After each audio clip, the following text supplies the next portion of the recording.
My son told me he didn't want me in his house just hours before the police showed up with a search warrant, and his perfectly curated life began to unravel. He looked at me, his eyes cold and distant, a stranger in the body of the boy I had raised, and said the words that shattered the last remnants of my world, a world already decimated by fire and ash. He didn't know I had already found the key, the one that would unlock everything he had so desperately tried to hide. He thought I was just a frail, grieving old woman, displaced by a natural disaster. He had no idea I was about to become the volcano in his own life, ready to erupt and consume everything he held dear. My name is Eleanor Vance, and until 3 weeks ago, I was a 63-year-old retiree living a quiet, comfortable life in a small town nestled at the foot of Mount Alastair. My house was my sanctuary, a cozy cottage filled with a lifetime of memories. I had a garden I tended with loving care, a small library of books that were my constant companions, and a view of the mountain that I had cherished every single day. My husband, Robert, had passed away 5 years prior, and, while I missed him dearly, I had found a peaceful rhythm to my days. My only son, Mark, lived 3 states away with his wife, Susan, and their 2 children, my grandchildren, Lily and Thomas. We spoke on the phone every Sunday, and they visited for a week each summer. I believed we were close. I believed they loved me. The first rumbles from Mount Alastair were dismissed by the town as the usual grumblings of a dormant giant. We were used to the occasional tremor, the puff of steam from the crater.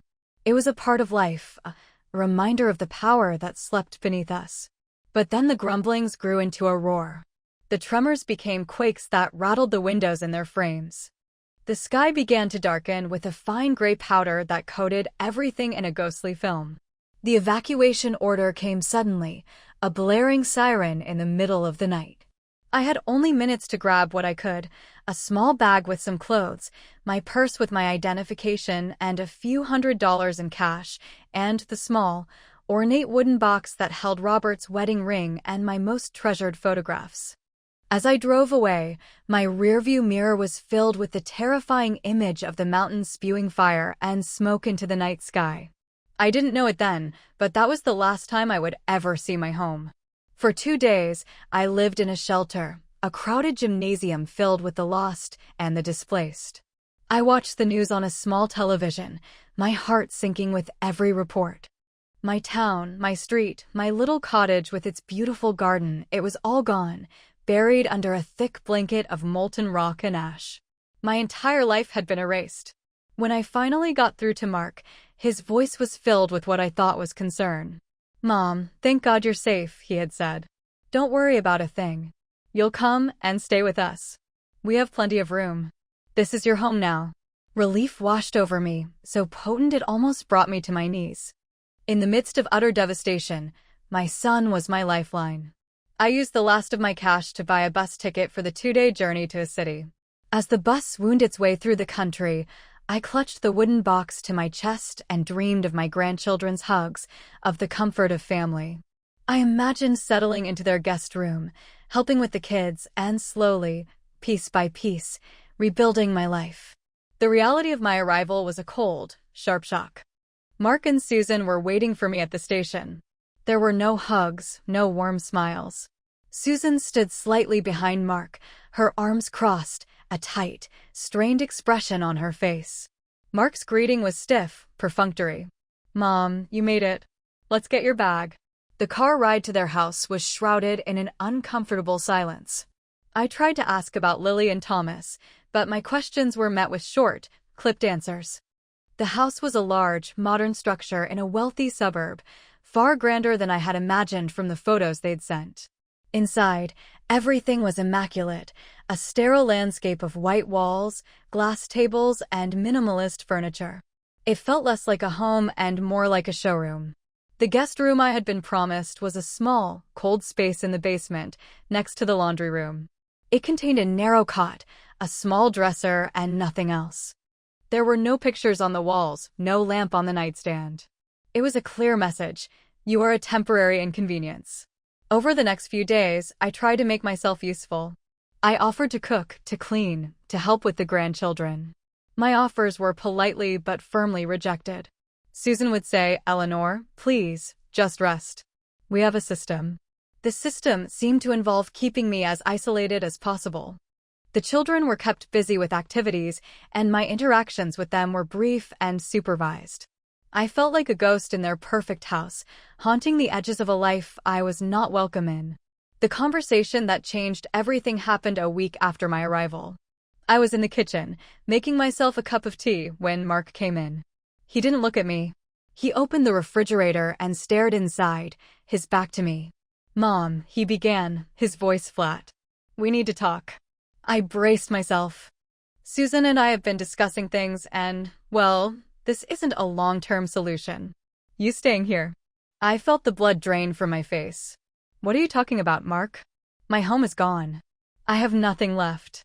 "I know that," he said, finally turning to face me. The look in his eyes was not one of pity or concern. It was annoyance. "But this is our house. We have our own lives, our own routines. Having you here is disruptive." "Disruptive?" I whispered, the word a painful lump in my throat. "I'm your mother. And I'm a grown man with a family of my own," he shot back, his voice rising. "We can't just put our lives on hold for you. We'll help you find a place, an apartment, or maybe a senior living facility. We'll even help with the first month's rent. But you can't stay here. I don't want you here." The cruelty of his words was a physical blow. I had lost everything, and now my own son was casting me out. I retreated to my basement room, my mind reeling. Grief and shock gave way to a cold, hard knot of anger in my stomach. Something was wrong. This wasn't just about inconvenience. This was about something deeper, something darker. This wasn't the son I had raised. That night, unable to sleep, I wandered upstairs. The house was dark and silent. A sliver of light shone from under the door of Mark's home office. I crept closer, my heart pounding. I could hear their hushed, urgent whispers. Susan's voice was sharp. "What if she finds out, Mark? What if she starts asking questions about the insurance?" "She won't," Mark hissed back. "She thinks it's all gone. She thinks she's destitute. As long as she believes that, she's manageable. We just need to get her out of the house before she gets too comfortable." Insurance. The word echoed in my mind. My homeowner's insurance. I had a premium policy, one that Robert had insisted on, that covered natural disasters. The payout would be substantial. Enough to rebuild, to start over. I had been so consumed by my grief and the trauma of the eruption that I hadn't even thought about it. But Mark had. He and Susan were counting on me not knowing, on me being too broken to think clearly. A sudden, chilling realization washed over me. They didn't just want me out of their house. They wanted my money, my insurance payout. They were planning to take everything that I had left. The betrayal was so profound, so absolute, it stole my breath. But in that moment, something inside me shifted. The grieving, displaced old woman vanished, and in her place was someone else. Someone who would not be a victim. My investigation began subtly. I started observing, listening. I paid attention to the mail that came to the house, noticing official-looking envelopes from my insurance company and my bank, addressed to me, that quickly disappeared before I could get to them. I noticed the way Mark and Susan would abruptly end conversations when I entered a room. I saw the new, expensive car in the garage, the designer clothes Susan wore, the high-tech gadgets the children played with. They were living a life of luxury, a life that seemed at odds with Mark's salary as a mid-level manager. The first real piece of evidence I found was by accident. Susan had asked me to get a box of old winter clothes from a storage closet in the basement. Tucked away behind a stack of blankets, I found a shoebox. Inside were documents. Bank statements, credit card bills, and loan applications. All in my name. They had taken out loans, opened credit cards, and were systematically draining my life savings. My signature had been forged on every single one. They had been stealing from me for years, long before the volcano had erupted. The eruption was just a convenient way to get their hands on the final, largest sum, my insurance settlement. The anger that filled me was cold and precise. I was no longer just a mother betrayed by her son. I was a victim of a calculated, long-term fraud. And I would not let them get away with it. I knew I couldn't go to the police yet. I needed more than just a box of papers. I needed undeniable proof. I needed to understand the full scope of their deception. That's when I remembered the key. It was an old, antique-style skeleton key that Robert had given me. It opened a small, fireproof safe we kept hidden in the wall behind a false panel in our bedroom closet. It was where we kept our most important documents: birth certificates, passports, the deed to the house, and the original copy of my insurance policy. In my haste to evacuate, I had left it behind. But I had a duplicate. A tiny key I wore on a chain around my neck, hidden beneath my blouse. I had worn it every day since Robert's passing. Mark and Susan knew about the safe, but they thought it, along with everything else, had been destroyed. My plan began to form. I needed to get back to my property. I needed to get into that safe. I told Mark and Susan that a friend from my old town, a fellow evacuee, was in a nearby city and that I wanted to visit her for a few days. They were all too eager to get me out of the house. Mark gave me a few $100s and drove me to the bus station, a look of profound relief on his face. But I didn't get on the bus. I rented a car using the last of my emergency cash. The journey back was surreal. The closer I got to my town, the more the landscape changed. The lush green hills were now a monochrome gray, covered in a thick layer of ash. The air was heavy with the smell of sulfur. The town itself was a ghost town, cordoned off by the National Guard. But I knew the back roads, the old logging trails that wound through the hills. I drove for hours, my small car struggling on the treacherous terrain, until I reached the ridge overlooking what was once my street. The devastation was absolute. It looked like a moonscape. My house was gone, as if it had never existed. A massive, jagged black rock, a volcanic bomb the size of a small car, sat exactly where my living room used to be. My heart ached, but I pushed the grief aside. I was here for a reason.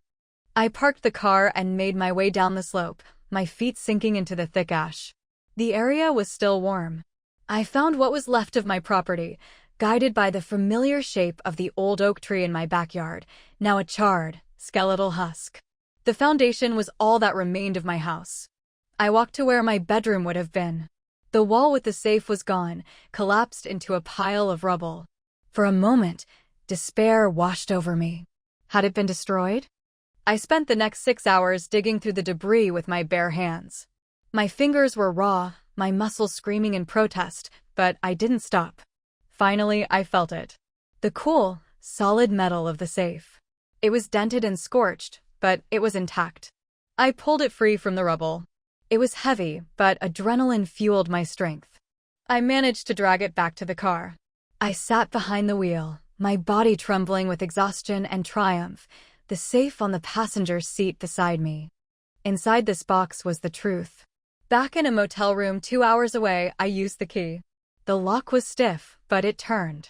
The lid creaked open. And there they were. The documents unharmed. My insurance policy, with a detailed list of all my insured possessions, valued at a far higher amount than I had ever realized. The deed to my house. And underneath it all, a thick file I had forgotten about. It was a file Robert had put together. He had been a meticulous man, a former accountant. Before he died, he had grown suspicious of Mark's sudden lavish lifestyle and his constant requests for money. He had started to investigate. The file was a bombshell. It contained copies of financial records, correspondence between Mark and shady lenders, and Robert's own handwritten notes detailing his suspicions. Mark was in deep, involved in a failing business venture that was nothing more than a front for a money laundering scheme.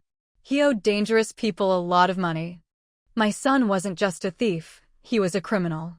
He had been siphoning my savings for years to fund his lies and pay off his debts. The volcanic eruption was a stroke of luck for him, a chance to get a massive cash injection to save himself. My displacement was not an inconvenience. It was a crucial part of his plan to intercept the insurance money. Armed with this evidence, I made my next move. I didn't go back to Mark's house. I went to the police. I sat down with a detective, a kind, patient woman named Detective Miller, and I laid everything out on her desk. The forged documents, the file Robert had compiled, the insurance policy. I told her everything. She listened intently, her expression growing more serious with every word. The next few days were a blur of legal proceedings. I gave my statement, signed affidavits, and worked with forensic accountants who confirmed the extent of Mark and Susan's fraud. Detective Miller kept me informed every step of the way. She told me that the business Mark was involved in was already on their radar. My evidence was the missing piece they needed. The day the police went to Mark's house, I was sitting in a hotel room, paid for by a victim's assistance fund. Detective Miller called me afterwards.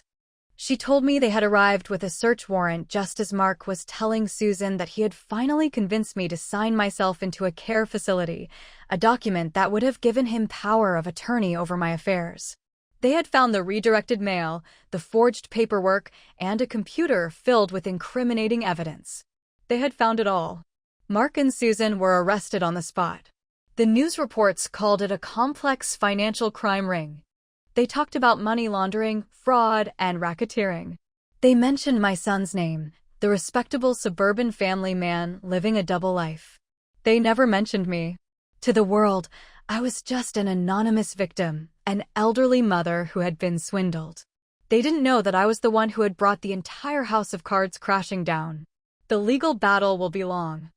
The insurance company is conducting its own investigation, but my claim is legitimate, and eventually, I will get the money that is rightfully mine. Enough to find a new home, to start a new life. As for my son, I don't know what will happen to him. He is facing serious charges, a long prison sentence. Susan, in a bid for a lighter sentence, is cooperating with the authorities, detailing every aspect of Mark's criminal activities.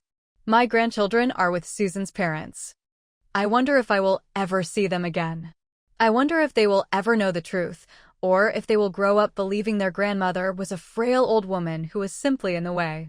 Sometimes, at night, I sit in the quiet of my hotel room and I think about that mountain. It took everything from me in a storm of fire and fury, but it also revealed a truth I might never have discovered. It burned away the lies and left me with the cold, hard reality of what my son had become. In a strange and terrible way, the volcano set me free. My revenge was not loud or explosive. It was quiet, meticulous, and absolute. I did not scream or rage. I simply gathered the truth, piece by piece, and handed it to the people who could make him pay. He had underestimated me. He saw a victim, a burden. He never saw the survivor. He never saw the woman who had learned long ago that even after the most devastating eruption, the earth begins to heal and life, in some new, unexpected form, finds a way to begin again. I don't know what my future holds, but I know one thing for certain. I will not be buried by the ash of my past. I will rise from it. Your watch to the end. Be click here. You will hear another story from my grandma.